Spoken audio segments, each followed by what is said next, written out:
আসসালামু আলাইকুম, ওয়েলকাম করছি আমি আব্দুল কাদির আমার ফেসবুক পেজ এবং ইউটিউব চ্যানেল থেকে। বাংলাদেশ ক্রিকেটের মান ইজ্জত যদি বাঁচাইতে হয় তাহলে আমার কাছে মনে হয় এই মুহূর্তে আমাদের ক্রীড়ামন্ত্রী এবং বাংলাদেশ ক্রিকেট বোর্ডের সম্মানিত প্রেসিডেন্ট সাহেব নাজমুল হাসান পাপন, তাকে নিজের উদ্যোগে বাংলাদেশ ক্রিকেটকে বাঁচাতে হবে। আজকে আমরা যে জয়লাভটা করলাম, কিছুক্ষণ আগে আমরা জিম্বাবুয়ের বিপক্ষে মাত্র 9 রানের একটা জয় পেয়েছি। এই 9 রানের জয় পেতে গিয়ে আমাদের বুক কিন্তু কাঁপন ধরিয়ে দিয়েছে জিম্বাবুয়ের ব্যাটসম্যানরা, স্পেশালি তাদের লোয়ার অর্ডার ব্যাটসম্যান যারা ছিল তারা। বাংলাদেশ ক্রিকেট দল আজকে যখন খেলতে নেমেছে টসে আর জয়লাভ করেনি, টসে হেরেছে এবং শুরুতে ব্যাটিং করতে বাধ্য হয়েছে, কারণ জিম্বাবুয়ে দল শুরুতে ফিল্ডিং করার সিদ্ধান্ত নিয়েছে।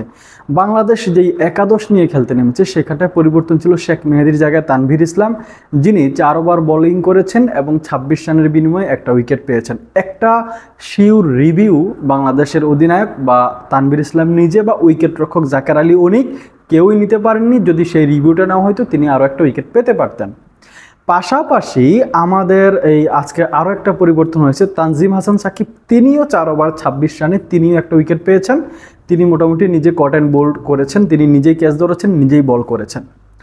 এখন আমার মূল আলোচনার জায়গা সেটা হচ্ছে বাংলাদেশ ক্রিকেট বোর্ডের মানিজ্যত যে এইভাবে নিয়ে টান দিচ্ছেন আমাদের টপ অর্ডার ব্যাটসম্যানরা, এদের বিরুদ্ধে কি কোনো ব্যবস্থা নেওয়া যায় না? এদেরকে কি আসলেই কোনো কিছু করা যাবে না?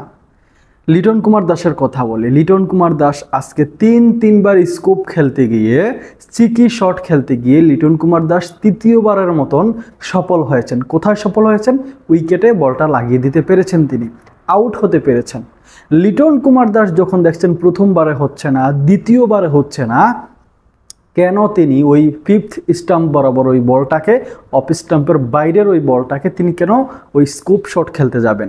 এখন যেহেতু প্রথম 2বার আমার হলো না, তৃতীয়বারও কেন? টানা তৃতীয়বার ইনিংসে না, টানা 3টা বল লিটন কুমার দাস স্কুপ খেলতে গেলেন, সেখানটায় 3 নম্বর বলে গিয়ে তিনি ব্যর্থ হয়েছেন, আউট হয়ে ফিরে গেছেন। 15 বলে মাত্র 12 রান করে লিটন কুমার দাস আউট হয়েছেন। এই 3 ম্যাচ মিলিয়ে লিটন কুমার দাস 36 রান করতে পেরেছেন সর্বসকলে। প্রথম ম্যাচে 1 রান, দ্বিতীয় ম্যাচে তিনি করেছেন 25 বলে 23 রানের মতন একটা ইনিংস, এবং আজকে তিনি করেছেন 12 run.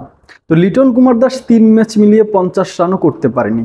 Then come to the আমাদের এই দলীয় অধিনায়ক নাজমুল হোসেন শান্ত। আপনি কি জানেন বিশ্বকাপে যেই 20টা দলের অধিনায়করা যাবে, সেই 20টা দলের অধিনায়কদের ভিতরে শুধুমাত্র নাজমুল হোসেন শান্তর থেকে কম স্ট্রাইক রেট উগান্ডার অধিনায়কের, আর বাদ বাকি সবাই নাজমুল হাসান শান্তর উপরে স্ট্রাইক রেট। তার মানে 20টা দলের যেই 20 জন অধিনায়ক আছে, সেই 20 জন অধিনায়কের মধ্য থেকে আমাদের শান্তর স্ট্রাইক রেটের দিক থেকে তার নাম্বার হচ্ছে 19 নাম্বার। এই রকমের একটা অধিনায়ক নিয়ে আমরা টি20 বিশ্বকাপ খেলতে যাব। নাজমুল হোসেন শান্ত তিনি এখনো পর্যন্ত 30+ ম্যাচ খেলে ফেলেছেন, তার স্ট্রাইক রেট হচ্ছে 110-11 মতন। এই যে শ্রীলঙ্কার বিপক্ষে তিনি খেলেছেন, এখন জিম্বাবুয়ের বিপক্ষে 3টা ম্যাচ খেলেছেন, আমি একটা ম্যাচেও দেখলাম না তার অ্যাপ্রোচ টি20 স্লোপ। তার অ্যাপ্রোচ দেখলে, তার ব্যাটিং করার ধরন দেখলে আপনার কাছে মনে হবে সে ওডিআই ক্রিকেট খেলছে অথবা টেস্ট ক্রিকেট খেলার মতন ট্রাই করছে। তো একটা দলের অধিনায়কের যদি এই অবস্থা হয়, আপনার দলের মূল ওপেনার যিনি লিটন কুমার দাস, গত 9 বছর যিনি ক্রিকেট খেলছেন, তার যদি এই অবস্থা হয়, সেই দলের টপ অর্ডার নিয়ে আপনি কি করতে পারবেন? হ্যাঁ, আপনি যেই স্বপ্ন দেখছেন, একটা হচ্ছে এই নেদারল্যান্ডস এবং নেপাল, এদেরকে আপনি হারাবেন, পাশাপাশি সাউথ আফ্রিকা অথবা শ্রীলঙ্কার বিপক্ষে একটা ম্যাচ জিতে আপনি এই দ্বিতীয় রাউন্ডে কোয়ালিফাই করবেন বিশ্বকাপে। সেই স্বপ্ন থেকে আপনাকে ফিরে আসতে হবে, সেই স্বপ্ন থেকে আপনাকে ফিরে আসতে বাধ্য হইতে হবে, কারণ আপনার দলের টপ অর্ডারের এই অবস্থা। দেখেন, লিটন কুমার দাসের কথা বলি, তিনি গত এখনো পর্যন্ত 12টা ম্যাচ হিসাব করলে দেখা যাবে 8টা ম্যাচে তিনি 1 অঙ্কের ঘরে আউট হয়েছেন। টি20 হিসাব করলে 5 ম্যাচের থেকে 3 ম্যাচে তিনি 1 অঙ্কের ঘরে আউট হয়েছেন। এই 12 ম্যাচের ভিতরে আবার 4টা ডাক আছে, টানা 2টা ডাক আছে। তো এই লিটন কুমার দাস যখন তার ক্রিকেট ওইভাবে ভালো পারফর্ম তিনি করতে পারছেন না, যখন তার খারাপ সময় যাচ্ছে, তখন টানা 3টা বল তিনি স্কুপ খেলতে যাবেন কেন? এখন ওই 3টা বল স্কুপ খেলতে গিয়ে তিনি কিন্তু সেখানটা সফল হতে পারেননি, আউট হয়ে ফিরেছেন। এটা সবথেকে কনসার্নের বিষয়। বাংলাদেশ ক্রিকেট দলের বোলারদের কথা কি বলবো, ব্যাটসম্যানদের কথা বলি। তাওহিদ হৃদয় এবং জাকের আলী অনিক মিলে 87 রানের সেই অনবদ্য পার্টনারশিপ করার কারণে বাংলাদেশ 160+ রান করতে পেরেছে। সব থেকে ভালো লাগার বিষয় ছিল বাংলাদেশ দল মিডল ওভারে 7 নম্বর ওভার থেকে 15তম ওভার পর্যন্ত বাংলাদেশ দল 70 রান সংগ্রহ করেছে, মাত্র একটা উইকেট হারিয়েছে।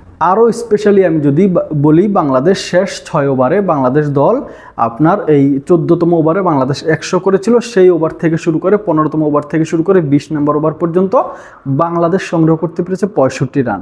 এটা শুধুমাত্র সম্ভব হয়েছে তাওহিদ হৃদয় এবং জাকার আলী অনিকের কল্যাণে। জাকার আলী অনিক 44 রান করেছেন, তাওহিদ হৃদয় মনে হয় 50+ একটা রান করেছেন। তার ক্রিকেট ক্যারিয়ারে এটা প্রথম টি20তে এই 50 তিনি করতে পেরেছেন এবং তিনি কিন্তু ম্যান অফ দ্য ম্যাচ হয়েছেন। বোলারদের কথা তো বললামই, তাসকিন মোটামুটি ভালো বোলিং করেছেন। সাইফুদ্দিনকে নিয়ে একটু কথা বলতে চাই। ডেথ ওভারে যখন জিম্বাবুয়ের দরকার 4 ওভারে 54 রান, তখন সাইফুদ্দিন 18 রান দিয়ে দিয়েছেন। তখন আর 36 রানের মতন দরকার, সেখানটায় আবার তাসকিন এসেছেন। তাসকিন এসে মোটামুটি ভালো বোলিং করেছেন, তিনি 6 রান দিয়েছেন। এখন লাস্ট ওভারে দরকার আর 21 রান। ওই 21 রান দিতে গিয়ে, 21 রান ডিফেন্স করতে গিয়ে সেখানটায় প্রথম বলে সাইফুদ্দিন উইকেট পেলেও পরবর্তী 2টা বলে কিন্তু তিনি বাউন্ডারি খেয়ে ফেলেছেন। আরও একটা কনসার্নের বিষয় যে আমরা জিততে পারবো কিনা। তো সাইফুদ্দিনের বোলিংটাও আমার কাছে মনে হয়েছে একটু অ্যালার্মিং, কারণ তিনি গত ম্যাচটাতেও কিন্তু ডেথে মার খেয়েছেন, তার আগের ম্যাচটাতেও ডেথে তিনি মার খেয়েছেন। গত ম্যাচটাতে সাইফুদ্দিন যাই করেছেন, এই ম্যাচটাতে তিনি 42 রান দিয়ে ফেলেছেন, 4 ওভারে 42 রান। বলে রাখা ভালো, সাইফুদ্দিন প্রথম 2 ওভারে মাত্র 14 রান দিয়েছিলেন। ভালো থাকবেন, সুস্থ থাকবেন।